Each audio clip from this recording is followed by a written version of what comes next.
अलग अलग आधार पर अलग अलग होते हैं, मतलब आधार आएगा।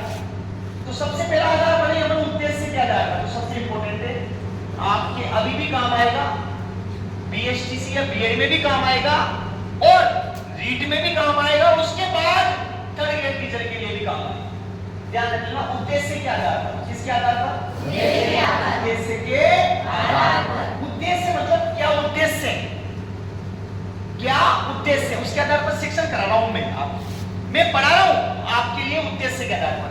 तो उद्देश्य के आधार पर शिक्षण कितने प्रकार का होगा, 3 प्रकार का। बोलो कितने प्रकार का, बोलो कितने प्रकार का, 3। समझ लेना, सबसे पहला होगा साहब संज्ञानात्मक। बोलो क्या होगा, संज्ञानात्मक शिक्षण। बोलो क्या होगा, संज्ञानात्मक शिक्षण। दूसरा देखना बेटा भावात्मक शिक्षण। बोलो क्या होगा, भावात्मक शिक्षण। और ये होता है क्रियात्मक शिक्षण। बोलो क्या, क्रियात्मक शिक्षण। बस 3 ही नाम याद।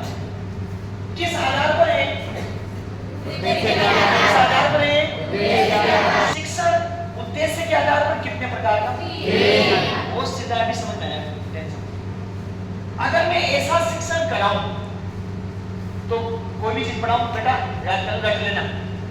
जैसे मैंने पढ़ाया 2 एकम 2 2 दूनी 4 पूरे 12 बता दिया, इसको रख लेना बेटा।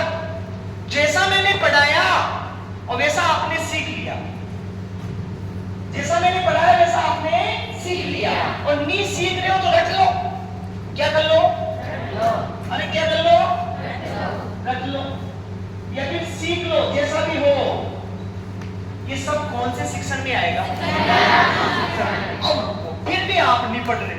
अब काम की बात, अब सुनना काम की बात, मतलब ये कौन सा शिक्षण है, थोड़ा कुछ समझ में आ रहा है क्या, क्या समझ में आ रहा है। अब सुनना, मैंने कहा बेटा पढ़ लो यार, नहीं पढ़ लो, ये काम आएगा, ये चीज आपके काम आएगी, पढ़ लो। लेकिन आप नहीं पढ़ रहे, फिर मैंने आपका भावनात्मक रूप से दबाव बनाया। अगर न पढ़े तो बाद में मतलब आप नहीं पढ़ोगे तो आपकी शादी नहीं होगी, आप नहीं पढ़ोगे तो आपकी शादी नहीं होगी, ब्याह होगा भाई। तो यार हमारे न पढ़ेगा तो ब्याह होगा।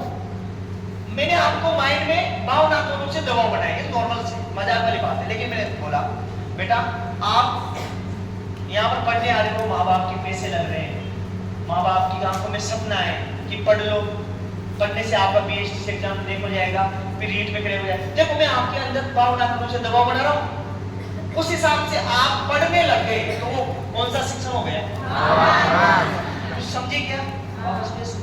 दोबारा मतलब आपको मुझे पढ़ाना है कैसे और सिखाना है, फिर भी आप नहीं सीख रहे। मैंने कहा कि बेटा इसको याद कर लाना, फिर भी आप नहीं, कोई दिक्कत। फिर मैंने कहा नहीं पढ़ रहे ना, फिर मैं आपको इमोशनली टॉर्चर करता हूँ। कैसा इमोशनल, समझ गया। इंग्लिश में इमोशनल मतलब क्या होता है, मतलब कि बेटा नहीं पढ़ोगे ना, अरे नौकरी नहीं लगेगी, कुछ नहीं होगा, और बाद में होगा पढ़ने का भी ना। मतलब अपनी भाषा में क्या बोलते हैं, डोलेगा है ना, कैसा डोलेंगे सब पता है। या फिर अरे आपके माँ बाप ने उस सपना रखा, उसको पूरा नहीं करोगे आप, तो मैंने आपको इमोशनली ब्लैकमेल किया ना, और आपको सिखाने का प्रयास किया। वे कौन सा शिक्षण है। और इधर इस देखो, नाम से पता होगा क्या ये, मतलब क्रिया करके सिखाना। मैं आपको सिखा रहा हूं, मैंने आपको बोला कि ये काम करना है, आपको ये मशीन बनानी है, और मैं